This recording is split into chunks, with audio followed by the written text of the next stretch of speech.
What if I told you that your deepest fear isn't actually failure, rejection, or even death, but being truly, completely seen for who you really are? Here's what's fascinating. We live in an age of unprecedented visibility. Social media, video calls, constant connection. Yet, most of us are most hidden than ever, performing perfect versions of ourselves while our authentic souls remain locked away, terrified of exposure.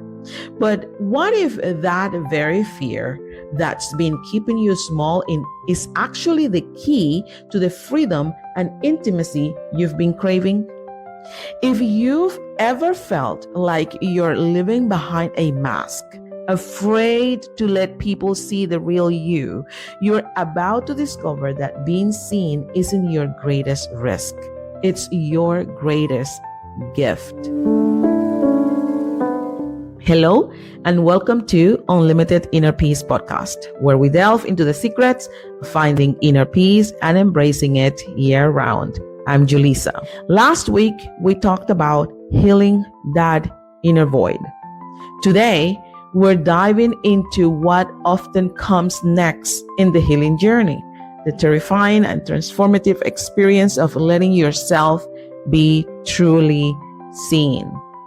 Whether you call it vulnerability, authenticity, or just showing up as yourself, this is where real connection begins. But it's also where our deepest fears live. I want to share both the spiritual truths and practical tools that can help you move from hiding to healing, from performing to peace. Let's be honest about what the fear of being seen actually looks like in our daily lives. You craft the perfect social media post, then delete it because what will people think? You have something meaningful to contribute in conversations but stay silent. Instead, you downplay your gifts and dreams because showcasing them feels too vulnerable. You say, I'm fine, when you're actually struggling because authentic emotion feels risky. You avoid opportunities that could fulfill you because they require you to step into visibility. Have you experienced this before? I have. Here's what I've discovered. This fear usually stems from three core wounds. The shame wound. We believe if people really knew us, our struggles, our past, or imperfections, they would reject us. And some may, but not most. The performance wound. We've learned that love and acceptance come through being good enough, not through being genuine. The judgment wound. Past experiences of criticism, mockery, or rejection have taught us that visibility equals vulnerability and vulnerability equals pain. But here's what's tragic about living this way. In trying to protect ourselves from the rejection, we actually guarantee the very loneliness we are trying to avoid. Because when we hide who we truly are, even the love we receive feels hollow. Because they're loving a version of us, not the real us. Let me tell you about a man who understood this struggle intimately. In Psalm 139, David writes something revolutionary, really good. You have searched me, Lord, and you know me. You know when I sit and when I rise. You perceive my thoughts from afar.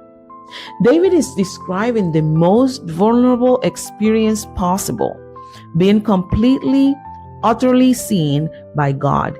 Every thought, every failure, every hidden fear, all visible. But notice what comes next. Such knowledge is too wonderful for me, too lofty for me to attain. How precious to me are your thoughts, God. David discovers something profound. Perfect love doesn't require perfect performance. Being fully known leads not to rejection, but to wonder, not to shame, but to intimacy. And then in verse 23, David prays something that shows incredible courage. Search me, God, and know my heart. Test me and know my anxious thoughts. He's literally asking to be seen more deeply. Why? Because he's learned that being known by love itself is the antidote to fear. This is our invitation to move from hiding to being held, from performing to being precious exactly as we are. Research from Dr. Brené Brown shows that vulnerability, the courage to show up authentically, is actually the birthplace of courage, creativity, and change. When we allow ourselves to be seen, we activate neural pathways associated with connection and belonging. But here's what's fascinating. Studies also show that what we fear most about being vulnerable, that people will think less of us, rarely happens. That's in our heads. In fact, when we share authentically, people typically feel more connected to us, not less. Meanwhile, when we live behind masks, our stress hormones remain elevated, our immune system weakens, and we experience that what researchers call imposter syndrome, that exhausting feeling of being a fraud.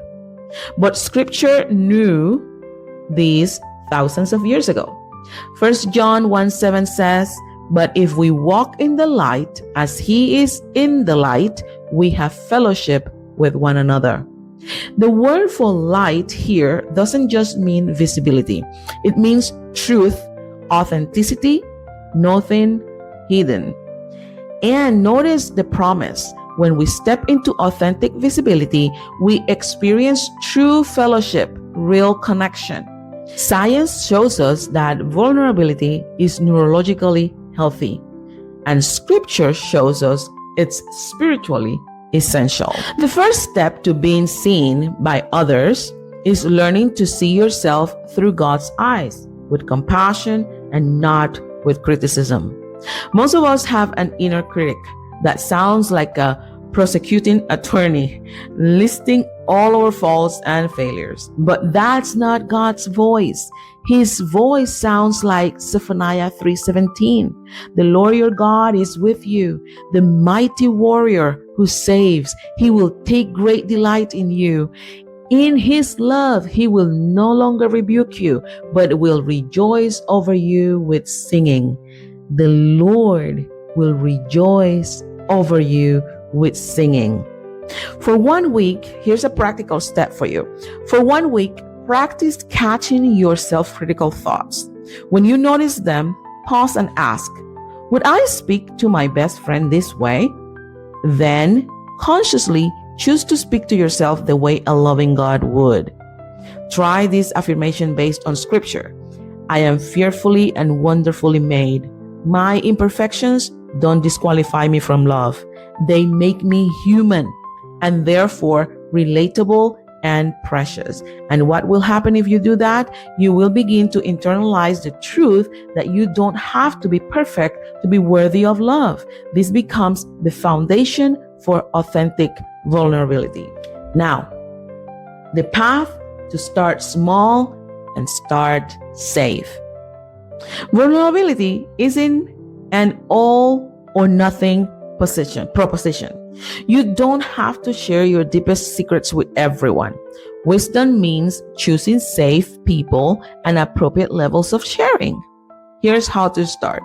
Identify 1 or 2 people who have earned the right to hear your story. People who have shown up consistently with kindness and non-judgment. Share something small but real. Instead of "I'm fine," try "I'm actually having a tough week." Instead of "everything's great," try "I'm grateful for this, but I'm also feeling a bit overwhelmed." Practice what I call emotional honesty. Sharing how you feel without needing the other person to fix it. Okay? Remember Galatians 6:2. Carry each other's burdens, and in this way, you will fulfill the law of Christ. Vulnerability isn't selfish. It's an invitation for others to love you and fulfill their God-given purpose to care for one another. Pathway number 3, reframe your story. One of the biggest barriers to being seen is shame about our story, the parts we wish we could erase or rewrite. But what if your wounds could become your wisdom? Your mess could become your message? Here's a powerful exercise. Write out one difficult chapter of your life, but end it with these questions. How did this experience teach me compassion for others? What strength did I discover in myself through this struggle? How might sharing this help someone else feel less alone? Romans 8:28 reads and promises, and we know that in all things God works for the good of those who love him. This doesn't mean everything that happens is good. It means God is able to bring good from even our most painful experiences. Your story isn't a liability. It's your credential for ministry. Your scars aren't signs of weakness. They're proof of your strength and God's faithfulness. Number 4, divine permission to be human. The ultimate freedom comes when we realize that God isn't asking us to be perfect. He's inviting us to be present, to show up as we are, not as we think we should be. Look at people God chose throughout Scripture. Moses had a speech impediment. David was an adulterer. Peter was impulsive. Paul was a murderer. God didn't use them despite their flaws. He used them through their humanity. Try this. Try praying this prayer. God, I give you permission to use my whole story, the beautiful parts and the broken parts. I don't need to edit myself to be worthy of your love or useful for your purposes. Help me see myself the way you see me, and give me courage to let others see me too. And here's the truth. The parts of you that you think disqualify you from love are often the very parts that help others feel safe to be vulnerable too.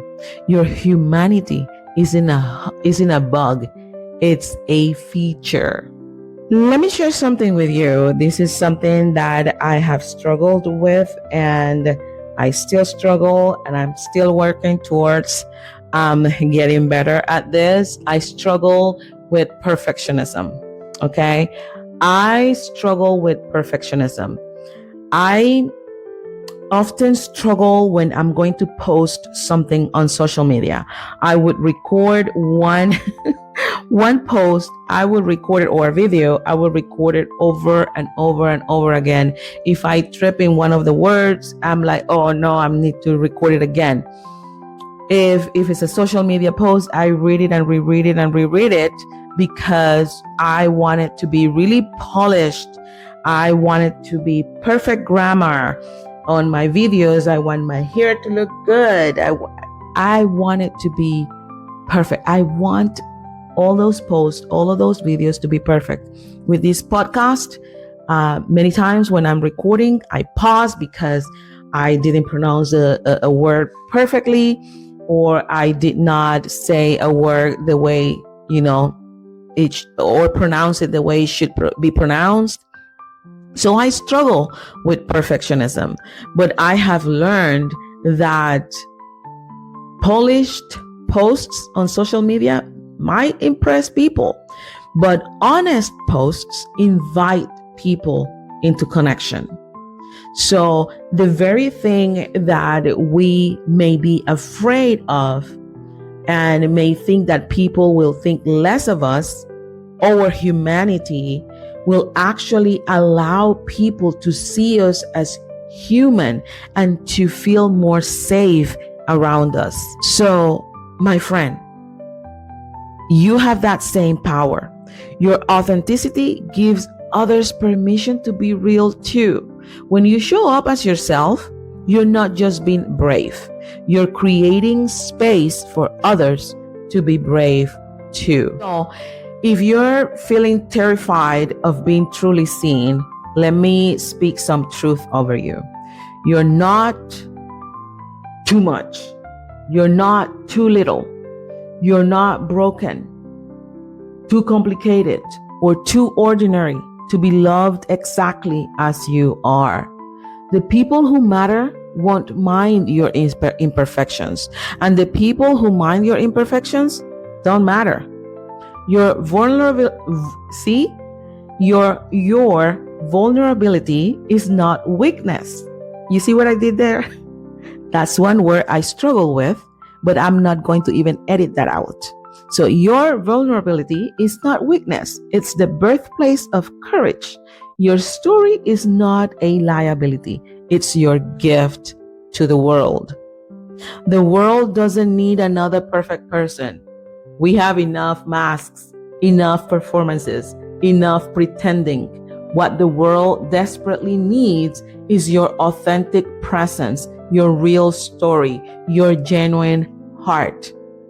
You were created to be known, not just be seen, to be loved, not just be liked, to connect, not just to impress. Here's your gentle challenge for this week. Share one real thing with one safe person. It doesn't have to be dramatic, just honest. Maybe it's telling a friend you're nervous about something instead of pretending you have it all together.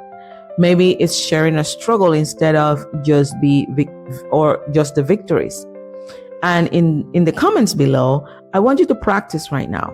Share one word that describes how you're feeling about stepping into more authenticity, whether it's scared, excited, ready, or terrified. Your honesty creates space for others to be honest too. If this message resonates with your heart, please subscribe and share it with someone who needs to hear that they're loved exactly as they are. Next week, we will be talking about healing from people pleasing. Because once you start showing up authentically, you might discover you've been saying yes to everyone else and not to yourself. Remember, beautiful soul, my beautiful friend, you don't have to earn the right to be seen. You already belong. You are already enough. You are already deeply, completely, perfectly loved. Until next time, practice showing up as yourself, messy, magnificent, and completely worthy of love. The world is waiting for the gift that is your authentic present. Goodbye.